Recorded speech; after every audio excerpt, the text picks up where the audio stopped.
Now here is the risk that Browns had to take with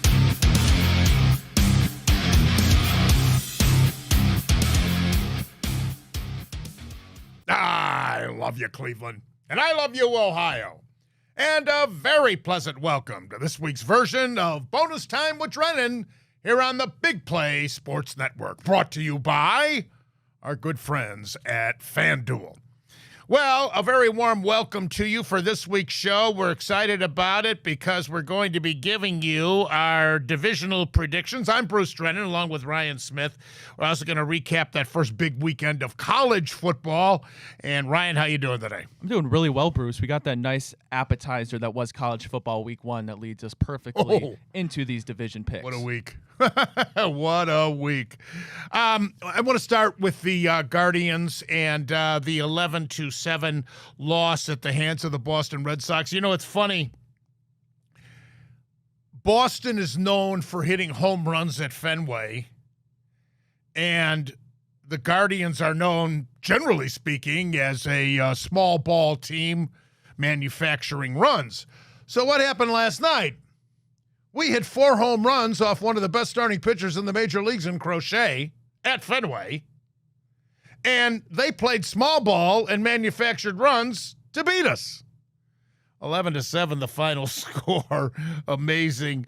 Noel, Hedges, Fry, and Rocchio all hit them for the Guards, but it was a day late, dollar short as the Red Sox prevailed. You know, at the end of July, before the All-Star break, I told you that it was too tall of a Mount Everest to climb to catch Detroit.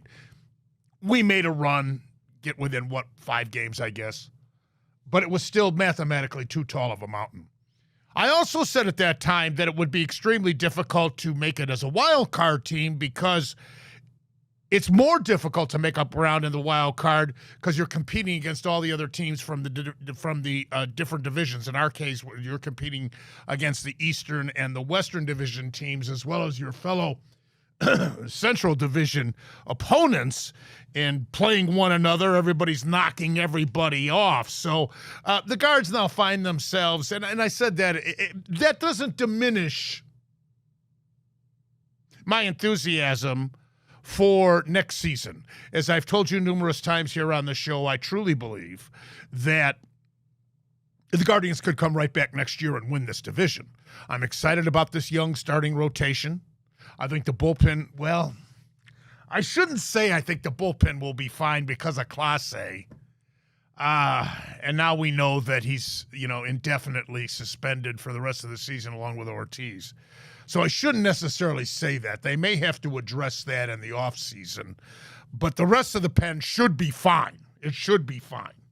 But this year is just about over. You figure with 25 games to go, it's a really tall mountain to climb. Last Thursday was the Guardians Charity Celebrity Golf Outing at Firestone this year. They assigned me to a team on the South course. We used both the North and the South, and it was fun to see a lot of friends from both the Guardians organization and other organizations. Saw Tom Hamilton, congratulated him, of course, on making it into the Hall of Fame. Very, very deserving, very deserving. Matt Underwood, who, of course, I worked with for years at the network, along with Rick Manning. Saw Rick, sat down with him at breakfast. Also had breakfast with Lenny Barker, and Jim Thome was there. It was great to see Jim flying in from Chicago for the event. Jimmy Hanlon, of course, from our own network. Jim Rosenhaus was there. I didn't get a chance to talk to Jim, but Grover joined us at breakfast. Always good to see Grover. Talked about our golf game. Saw Chad O.J., of course, one of the heroes from the 97 season. Paul Ossenbacher, great relief pitcher from the 95 team. Paul Shuey was there. Greg Swindell, always fun to see Greg. Pat Tabler. Kenny Lofton, talked to Kenny for a while. Scott Bales was there. Haven't seen him in years. And I also, Rafi Hernandez Brito from our own network here, who does the play-by-play in Spanish, will be starting up his show with Sam Amico. When does that start, Ryan? Yeah, I believe we're shooting for the beginning. I believe the first week of October as the Guardian season comes to a close. Cavs are right around the corner. Full court Cleveland. Yeah, so you can look forward to that. And that's coming up very shortly. Bobby D, of course, emceed the whole affair. And also, it was great to see Bud Black, former Indians pitcher, left-hander, former big league manager with Colorado. Had a nice long chat with Bud. Great guy, great baseball career, that's for sure. I thought he'd be a lot better in his major league career as a lefty because he was a smart pitcher. Cal Raleigh was there. They had gotten in, the Mariners did a day before, and Cal Raleigh played, and I didn't see him hit the ball, but they told me he just annihilates it like he does the baseball. Makes sense. So it was a great time. And I do want to acknowledge Brian Ahmad, who was I was assigned to his team along with his sons, Jake and Nick. Jake hits it a mile. Nick does too. He doesn't have a clue where it's going, but what a character that young man is. And John Arrowhead filled out our fivesome. So great time had by all at the Guardians charity golf outing at Firestone. Raised some big money for a very worthwhile cause. When we get back, we will dive into this first week of big-time college football, and then I'll make my divisional predictions for the start of the NFL season. And our Cleveland Browns, how will they do? Hi, Bruce Drennan here for my good friends out at Menor Nissan and Infinity of Akron and Infinity of Beechwood. My good buddy Ray Sminchak and now his new partner Jamie Pillar are the owners of these dealerships. And as you know, I drive two Menor Nissan Rogues and used to have the Murano, love them, took them to Florida, just great. Best offers on new Nissan purchases or leases.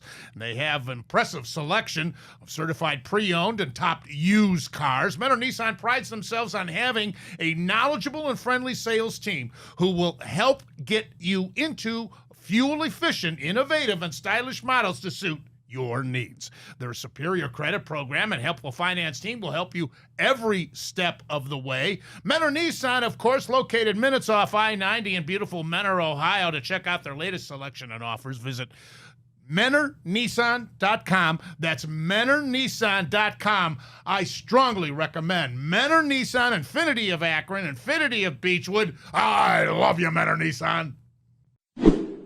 How about our Buckeyes? Oh, my goodness, that defense was off the charts phenomenal against the preseason #1 Texas Longhorns. The goal line stands. I thought Coach Day outcoached Sarkisian like you cannot believe. You know, if I'm a Texas fan, I'm second-guessing Sarkisian big time on the play calling when they got down to the goal line, instead of going right up the middle. Especially the way our defense was so packed in, looking for that. Julian Sayin outplayed Longhorn quarterback Arch Manning. That was fascinating. And Day used Sayin very conservatively, and I thought that was very smart because in his first start, it was such an emotionally big game. So he minimized the risk passes. Day kept Sayin very safe, I thought. Very smart. Texas was 1-5 on attempted fourth down conversions. The Texas defense, though, does deserve recognition, that's for sure, because they curtailed Jeremy Smith. That's not an easy task. The Buckeyes should easily stay #1 for a long time, I think, because we have a road challenge at unranked Washington on September 27th. Then we visit #11 Illinois on October 11th, and we'll host Penn State on November 1st. I expect the Buckeyes to remain undefeated and be #1 when we go into that Penn State game, which is at home. Meanwhile, Texas fell to number 7 in the AP poll. They must qualify for the playoffs again. They're going to be. It's going to be very tough for them. It's going to be very tough because they're at. Get this. They've got some overcoming challenges in the SEC. They're at number 13 Florida on October 4th. The very next week is their annual Red River rivalry game against Oklahoma. And Oklahoma, of course, is ranked 18th. They then visit number 4, Georgia, on November 15th. And they finish the regular season at home against rival Texas A&M. And the Aggies are ranked 19th by AP this week. Wow. So this loss to Ohio State, coupled with a couple of more losses, could prevent the preseason number 1 team in the country from even making the playoffs this year. And would that mean the hot seat for Sarkisian? Ryan. You know, Ohio State, I'm certainly no homer, as you know that, but boy, did they look like a wagon, Bruce. You mentioned that defense. Sonny Styles, Arvell Reese, maybe the best linebacker room in the country. Pair that with Caleb Downs, who maybe outside of Jeremiah Smith is the best player overall in the country. And you mentioned Julian Sain. Ryan Day did a tremendous job just easing him into the game, asking him to make the easy plays, the easy reads. Carnell Tate with a phenomenal touchdown that ultimately was the ceiling of the deal, I should say. And Arch Manning did not look good, but I credit that more to Matt Patricia, who did a tremendous job disguising the defenses with the shells, the odds even fronts. He made Arch Manning's life hell in the horseshoe that day. Yeah, it was glorious, absolutely glorious. Penn State is number 2. Nittany Lions clobbered Nevada 46-11, but the story of this game was the end of the game when Penn State allowed the Wolfpack to cover the spread and then on the extra point push the total over the number. That was the story of this game, but Penn State looked pretty impressive with a LR. LSU was number 3 after their 17-10 victory against Clemson. They were trailing 10-3 at halftime, and the LSU defense shut down Clemson quarterback Cade Klubnik and the vaunted Clemson offense, outscoring them 14-0 in that second half.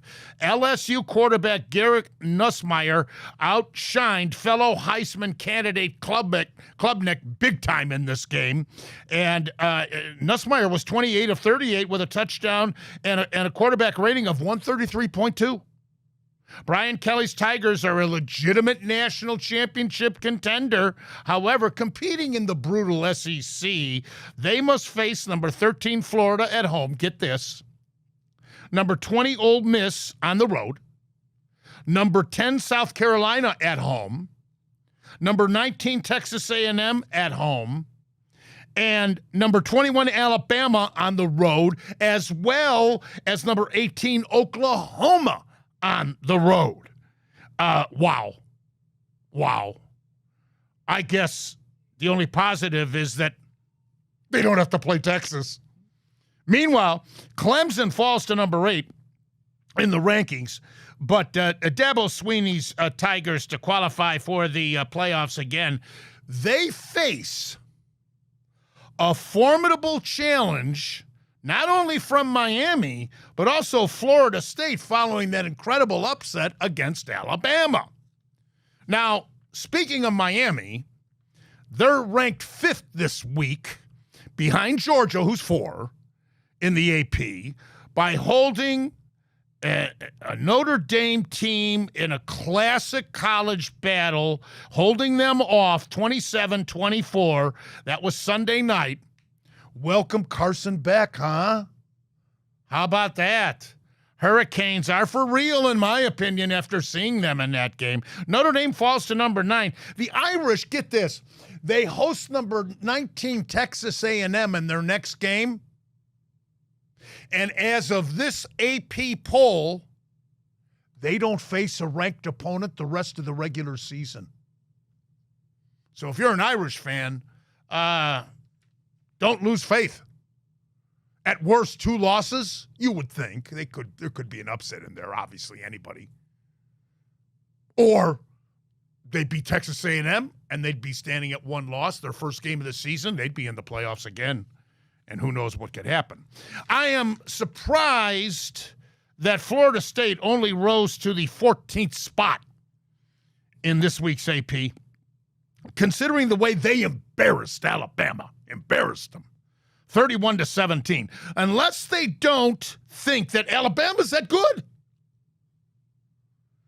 FSU quarterback Tommy Castellanos was tremendous, going 9 of 14 through the air, and he rushed for 78 yards and scored a touchdown, leading the Noles to a glorious victory. Florida State was 2-10 last year after going undefeated the year before and got snubbed by the committee, you'll recall. And then none of their star players played, and they got annihilated in a meaningless bowl game against Georgia. But we'll see how real they are, because they travel to Miami on October the 4th. Alabama head coach Kalen DeBoer may need the Secret Service from the nation's capital to come in and guard him just to get around campus at Alabama. He is 5-5 at Alabama in his last 10 games. And also, those losses, he was at least a 10 or more point favorite in those games. Think of that. If you're a Bama fan and you want to fire him right now, the buyout is $70 million. So, hey, roll tide. Slow down a little bit. That ain't going to happen. I don't see them swallowing $70 million. Then there's this. Welcome to the college ranks, Bill Belichick. 48-14 TCU? Huh. Belichick allowed the most points in his career as a coach in the pros, and now his first stint in college. He lost to Buffalo 47-17 in 2021 when he was at New England. Second worst loss in his career, 38-3 was the worst, to Dallas in 2023. Brady was gone. Only 4 times has Belichick trailed by 34 or more points in a game. Most points allowed in a season opener in North Carolina history in Belichick's debut. It will go down historically. And then there's Tulane, beating Northwestern 23-3 in Evanston. They requested to wear specially colored uniforms in the anniversary of the terrible hurricane that destroyed New Orleans, Katrina. Northwestern refused, and Tulane, the Green Wave, went out and trounced them. Northwestern say, well, it was after the deadline. What, you can't make an exception to the rule? Give me a break. Give me a break. Any comments? My biggest winners from college football week 1, Bruce, are Brian Kelly finally getting the monkey off his back of winning that season opening game. Huge win in Death Valley for him. And then also Mike Norvell. You talked about Florida State. For a guy who went 2-10 last season, had to basically make up his whole team in the transfer portal. He gets Tommy Castellanos, who completely threw his hat into the Heisman race, paired him with Gus Malzahn on offense. Man, did they destroy Alabama. And I'm glad to see them make the top 15. I thought that was well-deserved. I'm glad you mentioned Malzahn, the former coach at Auburn. That is a real huge key offense. They were fooling Alabama's defense with that motion all game long. It was incredible. Really had Alabama confused. And I don't know how DeBoer, he can't make adjustments. I mean, I'm telling you, I don't know how much of an exaggeration that is about the Secret Service, to tell you the truth. Those Bama fans. All right, this week, nothing like last week as far as big-time matchups, but there is a dandy. Number 15, Michigan, is visiting number 18, Oklahoma. And then Iowa, unranked. Coach Farron's not ranked in the top 25 to start the season. They're at number 16, in-state rival Iowa State. College season, off and running.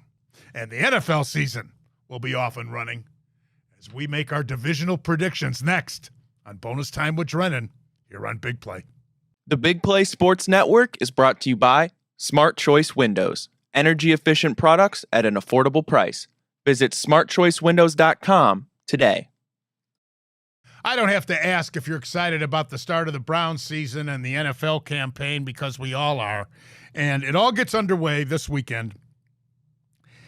And let me start then with the AFC North, our division. And it's an easy pick for me to take Baltimore #1 to repeat as the divisional champions. They wound up 13-6, including their playoff games last year. 25 wins for John Harbaugh at Baltimore over the last 2 years. Lamar Jackson and company, the running attack. They do have some significant matchups, though. On September the 7th, which is the first game for them. What a way to start the season. They're at Buffalo. I'll get to that a little bit more here in a while. Then on the 22nd of September, they host Detroit. Most people are picking Detroit to win the NFC North. On the 28th, they are at Kansas City. And after that, winnable games until just about the 28th when they're at Green Bay. But I like Baltimore. To me, it's an easy pick. I'm going with Cincinnati to take second place in our division. They obviously went 9-8 last year. Joe Burrow, Jamar Chase. The big key, of course, as we all know, is their defense. They're going to score. They can score. If they keep everybody healthy offensively, and Burrow's already proven he can lead that team to the Super Bowl. The question is, how much have they improved their defense, if at all? And that will be significant in the Browns' opening game against them. I think we'll quickly find that out. But I do like Cincinnati for second. They've got, on October the 5th, a game at home against Detroit. They're at Buffalo on December the 7th. And outside of our divisional games, their schedule isn't that bad. All right. I debated. I wanted to go with the Browns, but I can't go with the Browns over Pittsburgh. As I told you last week, Pittsburgh could put Nick Padone at quarterback and beat the Browns. Ryan, need I say more? I don't think so. Pittsburgh was 10-8 last year, and now they got Aaron Rodgers. Not that that's anything to get excited about. He'll probably get hurt. I think they made a good pick in Will Howard. We'll see how the Ohio State star turns out. But as far as our Browns, we were 3-14. Now, do I think we'll be improved? Yes. But do you know the over-under is only 4.5? That went down, Ryan. Yeah, but it was at 5.5 for a while. Kevin Stefanski is 41-46 as our coach. Last in the league last year in net turnovers. -22. Joe Flacco, Sanders, Gabriel. Actually, it's Gabriel Sanders in that order. My question is, can the Browns score enough points? We'll see. Green Bay, September 21st at Detroit, the 28th. Minnesota, October 5th here at home. I'd love so much to pick them higher. I'd love so much to be more optimistic. I actually can see about 6 wins. I like the over, Ryan, but I can't pick them to win the playoffs or be a winning, let alone a divisional contender. I'm sorry. I wish I could. Prove me wrong this year, Coach Stefanski and you players, but until you do, I've got to make an unbiased, objective prediction for you here on the show. I've done this my entire career. I don't mean to burst your bubble, but prove it. Prove me wrong. I'm locked up every way in the AFC North with you. I got Ravens, Bengals, Steelers, Browns. Ravens have a top 5 offense and a top 5 defense. If they stay healthy, they should repeat. Bengals, we'll see what the defense is, but if Joe Burrow plays to the MVP level, he can. I still see them making the playoffs. The only thing that worries me, Bruce, I don't think we've ever had a 3-time repeat AFC North champion, but I think if there was a year to happen, it would be this year with the Baltimore Ravens. Yeah. All right, AFC South. I'm going, this is going to be a little controversial, but it's based a lot on my opinion that the Browns made a catastrophic mistake in trading away that number 1 pick to Jacksonville instead of taking Hunter. I think Hunter's going to be that impactful a player. And so as a result, I'm going out on the limb, and I'm going to predict that Jacksonville wins this division. And there's a couple of reasons for it. This is do or die for Trevor Lawrence. No longer can you give the excuse of Urban Meyer. This is do or die for Lawrence. He's got to produce. And he's got Travis Etienne, who's a great back. Now he's got Hunter as a weapon. Question is their defense. But they've got another question is they've got issues on their offensive line. But this is a winnable division. It's the second weakest division in the entire NFL, in my opinion. So I'm going out on the limb on this one. Any one of the four teams could win it, to be quite frank with you. But I'm going with Houston as the second-place team. I realize C.J. Stroud is the most proven quarterback in this division, and they have the best defense in this division. But this is a weak division in any of the four teams, as I mentioned. Indianapolis, 8-9 a year ago. They're rebuilding. Daniel Jones is their quarterback. Tennessee, I go with fourth. Cam Ward, number one pick. Second-year head coach Brian Callahan. Bill's son is at the helm. And by the way, they visit our Browns on December the 7th. Only the NFC South, in my opinion, is weaker. Any input? I'll take the Houston Texans to win the division. I expect a bounce back year for C.J. Stroud. You just need that offensive line to stay healthy and protect, which is a lot easier said than done. But I love what they did in the draft. They gave him Jaden Higgins and Jalen Noel to kind of replace the Stephon Diggs, Tank Dell. I love that. And then the defense is a top 5 unit in the NFL. I'll go Jaguars second. I'll go Colts third, and then Titans fourth. Okay. Mark these down now. Oh, I got him. AFC West. You know why I'm doing it. I can prove that he's wrong. You know, these young guys. I think Won't be the first, won't be the last. Kansas City's a no-brainer, obviously. 15-2 a year ago. 9 straight years they have won this division. Amazing. Mahomes and company. Some people think this Taylor Swift engagement to Kelsey's going to be a distraction. Some people think that the officials are going to be biased and are going to give benefit of the doubt calls to Kansas City. I think that's a lot of nonsense. But they're just simply still the best team in this division. And until proven differently, I got to go with the defending champs. I think Denver's going to be an interesting team to watch. Sean Payton, 10-7 a year ago with Bo Nix. They're an up-and-coming team. I think the LA Chargers, likewise, with Jim Harbaugh now getting his feet planted again in the NFL with Justin Herbert. So between second and third, and I could see both these teams making the playoffs. I really could. But I'm really undecided. Take your flip-flop on either one of them for second or third in that division. One thing for sure, Pete Carroll or no Pete Carroll, Las Vegas is a last-place team, 4-13. Geno Smith, I'm sorry, does not excite me.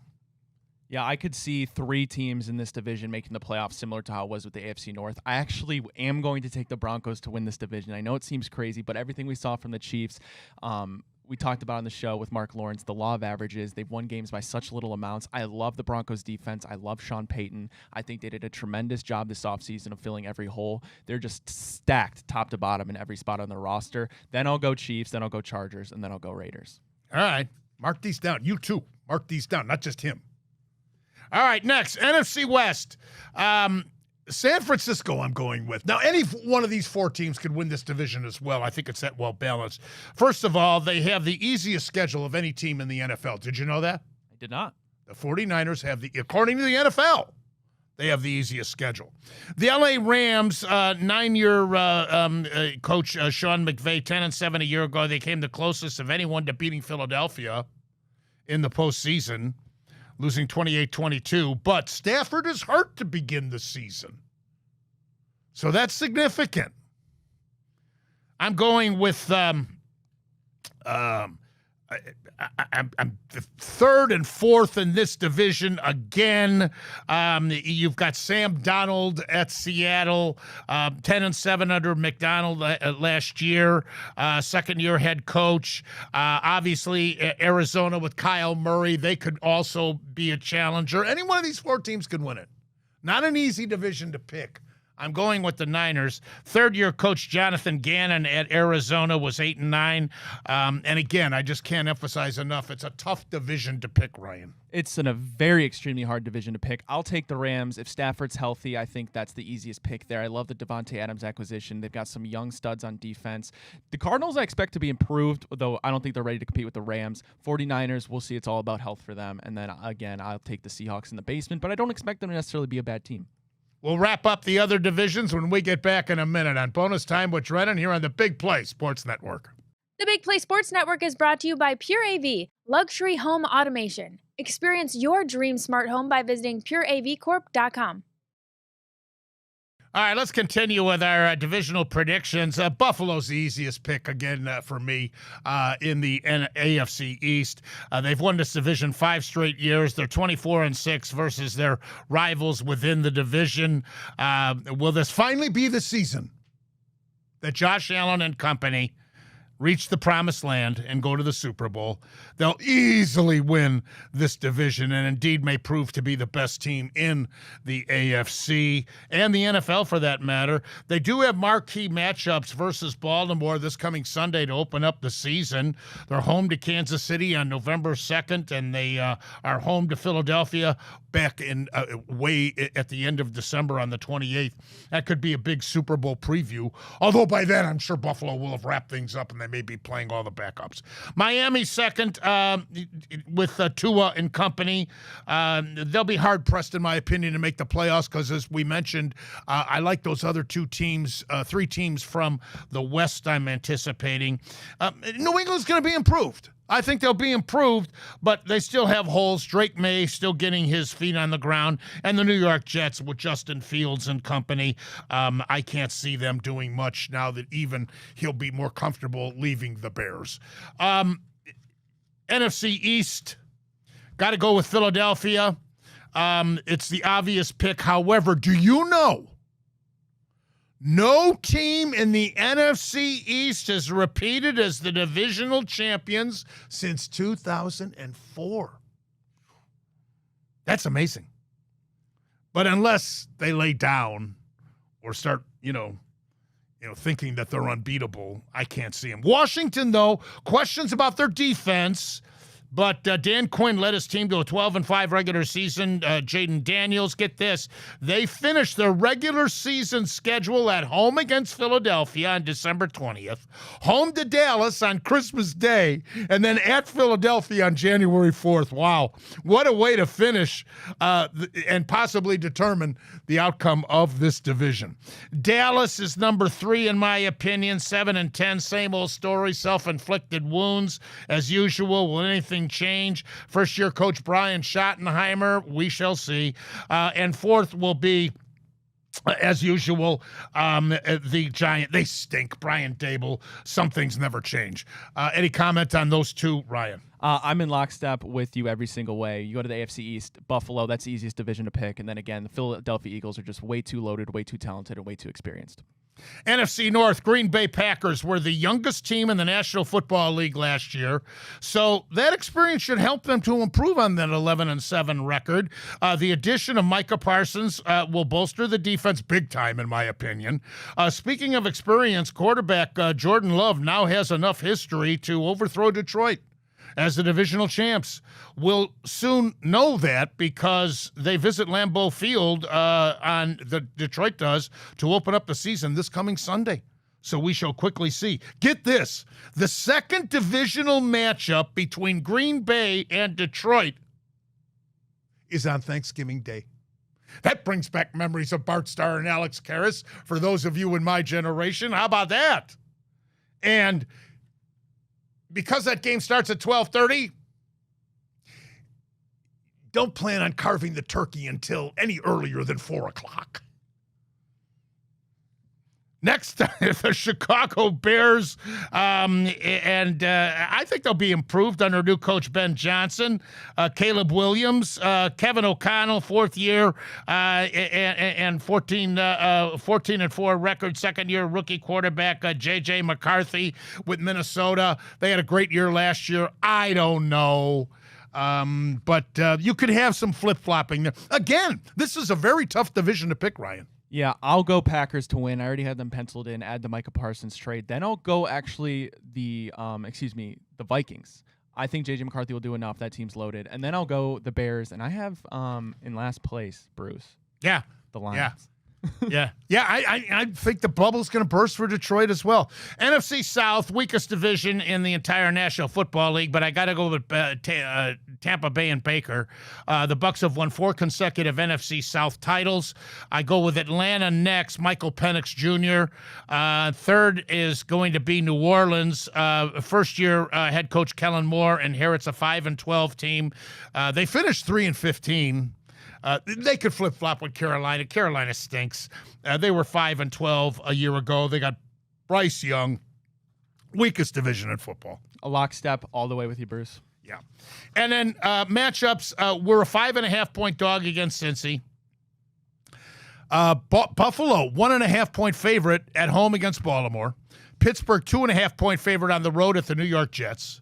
Philadelphia, 8.5-point favorite at home against Dallas. Kansas City, 3-point favorite on the road at L.A. against the Chargers of Harbaugh. Green Bay, 2.5-point favorite at home against Detroit. And the L.A. Rams, a 3-point favorite at home against Houston. Back in a minute. Bonus time with Drennan. Big play. The Big Play Sports Network is brought to you by Lake Spur Marketing, connecting your brand to the right customers. Visit lakespurmarketing.com today. Great to have you with us. Bruce, real quick. I had noticed, I want to make a comment, your Menor Nissan shirt. I'm very jealous, and I want to know where I can get one. I know. Menor Nissan, Ray Sminchak, the owner, gave me. I saw him at the Guardians charity outing last week at Firestone, and he laid these extra large on me, and I got several of them. So I'm proud to be the spokesperson for Menor Nissan. Love you, Menor Nissan. All right, now I meant to mention this last week, and time did not allow me, but the Little League World Series concluded last weekend. I try to catch some of it every single year. Chinese Taipei was the winner. They beat a team from Las Vegas, Nevada, the Americans. The starting pitcher for Chinese Taipei supposedly was 12 years old.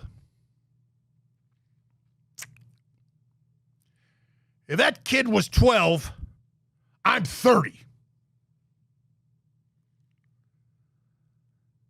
5'8", he looked like he was 5'10". He had a little growth here, too, by the way. 12 years old. From 45 feet from the rubber to home plate in Little League Baseball, his fastball by Major League standards was 110 miles per hour. 12 years old. You know, for years, the Little League World Series has been letting these foreigners get away with murder with this age limitations. I remember it began way back when with Mexico. I was still a kid. And then all the fans in Williamsport, Pennsylvania, cheering for Taipei, waving Taipei flags like crazy. What, did they fly all from Taipei, China? Or are they Americans? Or are they anti-American? Hey, you know, I'm Irish. I don't cheer for Ireland in the Olympics. Or Rory McIlroy or Shane Lowry in the major golf championships. Yeah. Although, I will say this, the manager of the Las Vegas, Nevada team had hair longer down his back than Taylor Swift. Speaking of which, I'm so sick of all the Kelsey, Taylor Swift. Come on. By the way, Kelsey has been estimated to be worth $70 million. She is worth $1.6 billion. Who's the lawyer that drew up that prenup? How many pages do you think that is? And as I said to you last week, I'm still accepting your offers for the over-under on how long that marriage is going to last. Ask Bruce. Next. The Big Play Sports Network is brought to you by Fairway Ford, the largest inventory of new Ford trucks, the lowest pricing, and same hometown level of service. Visit fairwayfordohio.com today. Think we'll get any letters or response to that last segment, what I said about the princess? You know, they're all around the world in every corner of the universe are Swift fans. So, yes, Bruce, I would imagine we'll get some. You comments. make sure you air them next week as long as there's no profanity. I got you. I wouldn't even mind if it is profanity. Show business. That's what the bleep button's for. Ask Bruce.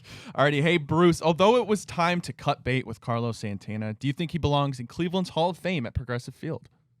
Oh, what a great question at Heritage Park out there in center field. Great question. Ryan, make a note of that question. Let me do some research between now and next week's show on his stats. His on-base percentage alone would warrant it. But let me allow me a week to do some research on that. That's a very good question. Put it in the back pocket. Already next one. Hey, Bruce, has your confidence level in Cade Smith as a long-term closer faded at all? Yes. I hate to say it. I took for granted he would just slide into that position and be the next Class A. But Class A's don't come along every 2-3 years automatically, you know? So, yes, I am. That doesn't mean to say he can't come back next year, Smith, and be great. But yes, to answer very simply. All right, we're kind of on the same note. Hey, Bruce, how confident in Stephen Vogt do you feel to turn the ship around next season? Oh, Vogt has no bearing on what I've been telling you all season long, that I'm enthusiastically looking forward to next year because I think they can win the division. They did it last year. He was manager of the year, deservingly, and they're going to finish around 500 this year. So, no, that doesn't affect my thinking at all. Already, hey, Bruce, as the season gets ready to kick off, in your opinion, what would constitute a successful Browns season? Well, I'm thinking they can win 6 games, maybe 7 if they're fortunate. I'm trying to be optimistic in that regard. I know, as we mentioned earlier in the show, the over-under for betting purposes has gone from 5.5 to 4.5. I like the Browns to be an over, so I'm hoping that's the case. I just hope they're competitive and they give you fans something to cheer about. They can't win the division. And the real question, how long will Flacco be in there before they go with the kids, backing him up? Because I think we all want to see what they can do in real live regular season action. Alrighty, last one for you. Hey, Bruce, after seeing what happened last year in college football and now the start to this season, is it safe to say the Big Ten is now a stronger football conference than the SEC? I know you love this one. I'm glad we're out of time before I have to answer that one. That's another one we'll put on reserve. Give us a few weeks to gauge the way this baby's going to go this year. I'm Bruce Drennan, and that's all the time we have for this week's version of Bonus Time with Drennan here on the Big Play Sports Network, brought to you by FanDuel. On behalf of Ryan Smith, you have a wonderful week. Enjoy the opening of the NFL season. We'll see you next week. Until then, as always, and most importantly, you remember, I love you, Ohio. And I love you, Cleveland.